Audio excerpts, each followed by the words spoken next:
months we've done a talk on the Gospel of John. I know that that's probably been, oh, at least a month, maybe 6 weeks or so since I've done this. And that's just because there were some personal things that happened. I got real sick. I had some personal things regarding my mother, taking care of her. And some of you know the story there, but there's some reasons why we weren't able to, or at least I wasn't able to do a Gospel of John segment for a while. But I am planning to continue to do this on Wednesdays. So we're going to pick up sort of where we left off. But let me go back to the reading that we had before, and let me read through John 1:19 through 28, the story of the Pharisees sending people to talk to John about what he's doing. It goes like this, and I'm going to put it right there on the screen for you. And this is the testimony of John. When the Jews sent priests and Levites from Jerusalem to ask him, "Who are you?" he confessed and did not deny, but confessed, "I am not the Christ." And they asked him, "What then? Are you Elijah?" He said, "I am not. Are you the prophet?" And he answered, "No." So they said to him, "Who are you? We need to give an answer to those who sent us. What do you say about yourself?" He said, "I am the voice of one crying out in the wilderness, make straight the way of the Lord, as the prophet Isaiah said." Now, we talked about that last time that we did a Wednesday talk through the Gospel of John. Just gave you that as a background, but then, of course, the reading continues, and this is what we want to focus on this morning. Now, they had been sent from the Pharisees, and they asked him, "Then why are you baptizing if you are neither the Christ, nor Elijah, nor the prophet?" John answered them, "I baptize with water, but among you stands one you do not know, even he who comes after me, the strap of whose sandal I am not worthy to untie." These things took place in Bethany, across the Jordan, where John was baptizing. So we have this interesting situation where this man who seems to just live out in the wilderness is dunking people in the water. Why is that happening? What's the point of all this? Who are these people coming to see him?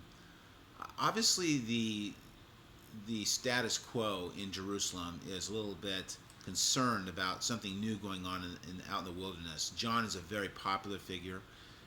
The leaders of Judaism are hearing about John, and they want to know what the story is. Why is he doing all these things? And they want to know why, specifically why he's baptizing. Now, baptism is an interesting thing in the first century because we know that some people were baptized. There was a group of people at Qumran, which is near the Dead Sea, and they were people who were trying to get ready for the end of times, and they would do ritual baptizing. They were really interested in being clean, and there are some who speculate that John was actually a part of that group or had some connection to that group. These are the people that are the ones who essentially gave us the Dead Sea Scrolls. They didn't intend to give them to us, but they were in one of their caves, of course, or actually several of their caves near the Dead Sea. Very interesting group.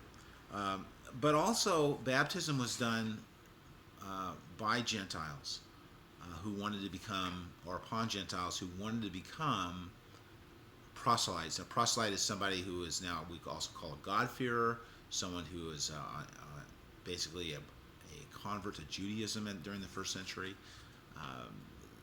There were people who had a faith that there was something about these Jewish people and they wanted to be a part of it. God-fearers or proselytes. And there was some baptism going on. But here you have John baptizing Jews. That's the thing. He was baptizing Jews. And the question is, why did people who were Jewish go out to be baptized? There's not record of this in the Old Testament. So why was John doing this strange activity? And then you notice the leaders didn't say, "Hey, baptism is a weird deal." They didn't say that. They understood that something was going on. And look at the questions. The questions were, they asked him, "Why are you baptizing?" Not what is baptism about, but why are you baptizing if you're neither the Christ nor Elijah the prophet? In other words, they had an understanding that John, and you kind of have to read between the lines here, but they had an understanding that John was actually getting people ready for the coming of the Messiah, or perhaps he was the Messiah who was ushering in the new age. This all goes back to an understanding of the restoration of the kingdom. In order for the kingdom to be restored, there had to be a cleansing from sin. And the leaders, the Jewish leaders, understand that John, in some sense, was a figure who was getting people ready. And if he was getting people ready, if he was taking a part in the restoration of the kingdom, because remember, the nation of Israel had been destroyed, and they had been taken out. They had gone into exile centuries before, and now they had come back and were in the land for hundreds of years, and they were still waiting for a full restoration of the kingdom. And John clearly is someone who they saw as someone who is getting the people ready. Why is he doing that if he's not the Messiah himself? If he's not Elijah, who was referred to in Malachi? It gets a little bit convoluted here, but that might be good, because during the first century there was a lot of confusion as to what a Messiah would be. What does a Messiah really do? And John was bringing some clarity, at least in saying that he was not the Messiah, which is another word for Christ. Christ is the Greek word for Messiah, essentially. Christ means the anointed one. Messiah, the one the Jews were looking for, although there were many different views on what the Messiah would be, or who the Messiah would be, or what the Messiah would look like. So a lot of things going on here in terms of what we call Jewish eschatology. A lot of things going on about a Jewish view of the end times. So a very interesting passage. Well, John makes it very clear. He says, look, he's essentially saying this.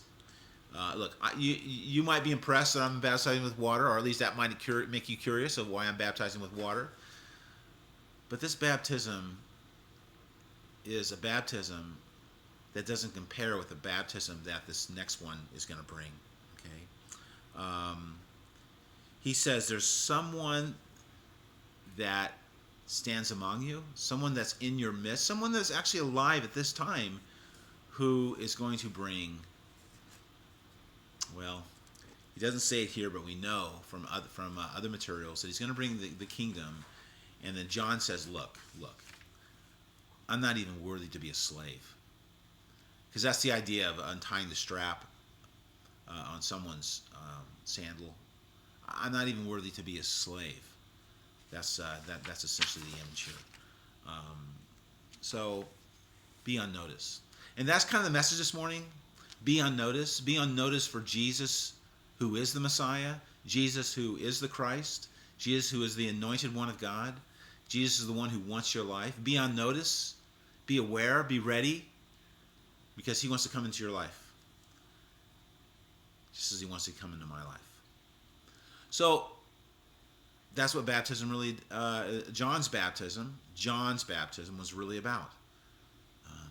Christian baptism, a little bit more than that. But John's baptism was about getting ready. So I hope you're ready for Jesus to come into your life today. So I just want to share that with you. Have a great day. God bless you. And we'll talk to you next Wednesday. Or maybe I'll see you on Sunday. All right. We'll see you. Bye.